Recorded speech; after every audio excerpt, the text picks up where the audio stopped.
पीले दांत वाली बहू। रंजना कभी ब्रश नहीं करती थी। उसे कितनी बार उसके माँ बाप ने डांटा, लेकिन उसका कोई असर उस पर होता ही नहीं था, जिस कारण से उसके दांत पीले पीले हो जाते हैं।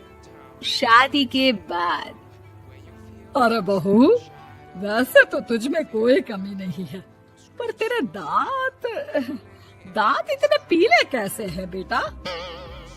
कैसे मतलब? कोई सर्जरी थोड़ी ना कराइए। वो तो क्या नाम, मैं ब्रश नहीं करती थी तो पीले हो गए। अब क्या करूं? आप कहें तो लाल करवा लूं या फिर काले?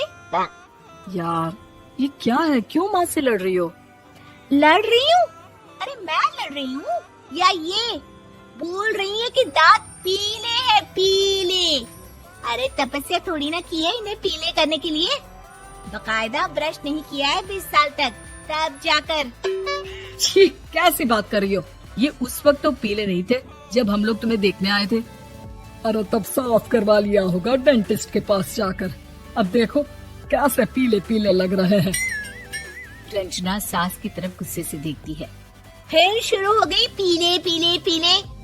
अरे पीले तो तब भी थे जब मेरे हाथ का रसगुल्ला उड़ा उड़ा कर खा रही थी और बोल रही थी, लड़की नहीं गुणों का खजाना दे रहे भाई साहब आप।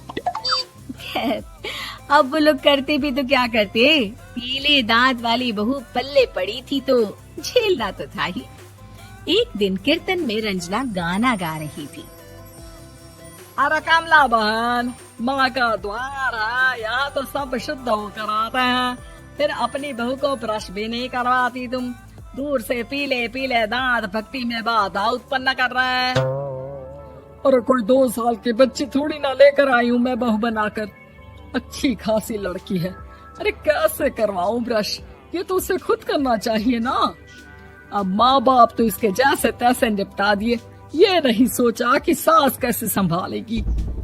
सास बहू को लेकर घर आ जाती है, लेकिन सोच लेती है कि अब इसे लेकर कहीं नहीं जाएगी। अगले रोज बहू कहती है, अरे क्या हो गया, मंदिर नहीं जाना क्या? कीर्तन का वक्त हो रहा है। मेरी मधुर वाणी से कान्हा जी जागते हैं और सोते हैं। आप तो जानती है ना उनकी भक्ति में कितना मन लगता है मेरा। वो क्या है ना, तबीयत ठीक नहीं लग रही है मेरी, आराम करूंगी मैं। तबीयत ठीक नहीं लग रही? अभी तो मिथुन के गाने पर नाच रही थी आप, और अब बोल रही है कि तबीयत ठीक नहीं लग रही। अरे भक्ति में मन लगा लो सासू माँ, ऊपर जाना है, क्या मुंह दिखाओगी आप? हाँ? सास को बहू की बात पर गुस्सा आ जाता है।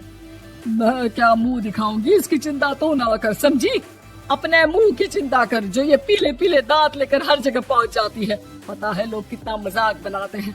ना जी ना, मैं नहीं जाना कहीं तेरे साथ। तो ये बात है, कोई ना, मत जाओ, मैं अपने कमरे में ही बैठकर भक्ति कर लूंगी। ऊपर वाला दांत थोड़ी ना देखता है, मन देखता है, भावना देखता है। और अरे बस बस, तू सब कुछ दिखा, बस ये सफेद चमकदार दांत ना दिखाना किसी को, है? जा यहाँ से। बहू को सास की बात का कोई फर्क नहीं पड़ता, वो तो जैसी थी वैसी ही रह जाती है। सुबह नहाकर किचन में खाना बनाना, फिर खाना खाना, कीर्तन भजन करना और सो जाना। एक दिन, माँ जी मैं सहेली के घर जा रही हूँ, शाम को लेट आऊंगी। हाँ हाँ तो जाना, मैंने कौन सा तेरी आरती करनी है घर पर बैठकर। रंजना सहेली के घर जाती है, जहाँ वो पार्टी में जाने की तैयारी कर रही होती है। अरे शिखा, कहाँ जाने की तैयारी कर रही है? मैं गलत वक्त पर आ गई क्या? अरे नहीं यार, उल्टा सही वक्त पर आ गया। मैंने ये साड़ी और ज्वेलरी निकाली है यार, शाम को इनके ऑफिस की एक पार्टी में जाना है। बताना कैसा लग रहा है ये सब? नहीं यार, इस ड्रेस के साथ तो वो वाली ज्वेलरी अच्छी लगेगी। हाँ हाँ सही बोल रही है, मैंने ध्यान ही नहीं दिया। वैसे तो हमेशा से मस्त फैशन सेंस रखती है। तो बड़ा जाती होगी ना पति के साथ पार्टी में। रंजना कुछ नहीं बोलती, बस सोचती है कि यार काश ये बात सही हो जाती, पर मैं क्यों नहीं जाती पार्टी में? क्या इन लोगों की कोई पार्टी होती नहीं होगी? रंजना घर आती है और रात में पति से सवाल करती है, एक बात बताइए, आप मुझे किसी पार्टी में क्यों नहीं ले जाते? क्या आपके यहाँ ऑफिस में पार्टी नहीं होती? पति बेचारा क्या कहता कि दांत पीले हैं तुम्हारे इसलिए। अरे कोई पार्टी होती नहीं हम लोगों के ऑफिस में, तो कहाँ से लेकर जाऊं? और मार्केट, मॉल, कहीं वीकेंड घूमना, कहीं तो। अरे यार सारे हफ्ते में एक छुट्टी मिलती है, तो सोचता हूँ कि आराम ही कर लूं। क्यों? रंजना मन मार के रह जाती है। पहले कभी सास के साथ मंदिर जाया करती थी, लेकिन वो भी सास ने ले जाना बंद कर दिया।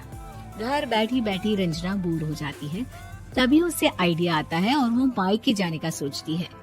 सासू माँ, 2 दिनों के लिए मम्मी के घर जा रही हूँ। अच्छा अच्छा ठीक है, आराम से जा। और हाँ, माँ से कुछ अच्छी आदत सीख कर आना कि कैसे शरीर के हर भाग की तरह दांतों की सफाई भी जरूरी होती है, समझी? शुरू हो गई ना आप। वो लोग आपकी तरह नहीं है कि छोटी छोटी बात का बतंगड़ बना दे। उन लोगों के लिए मैं मायने रखती हूँ, ना कि मेरे पीले पीले दांत। रंजना माँ को बिना बताए उन लोगों को सरप्राइज देती है, लेकिन जैसे ही वो दरवाजे पर पहुँचती है, अंदर देखती है कि घर वाले कहीं जा रहे होते हैं। अब माँ, काश रंजना दीदी के दांतों वाली प्रॉब्लम नहीं होती, तो वो भी हम लोगों के साथ चलती ना बुआ जी की बेटी की शादी में। हाँ बेटा, लेकिन अब उसे कौन समझाए कि उसको उसके पीले दांत नहीं दिखते, लेकिन उसके आसपास के लोगों को कितना एम्बैरेसिंग फील कराते हैं। मुझे तो कितनी बार उसके स्कूल की टीचर ने शिकायत की कि उसके साथ कोई लड़की बैठना भी नहीं चाहती, और ना ही कॉलेज में कोई उससे बात करना चाहता था। लेकिन पता नहीं क्यों उसे ये बात समझ में ही नहीं आती। कोई कमी नहीं है उस लड़की में, बस यही कि दांत पीले हैं। वो तो भला हो जीजा जी और उनकी माँ का, जो दीदी को जैसी है वैसे ही रखा हुआ है। रंजना को अपने घर वालों की बात सुनकर बहुत दुख होता है।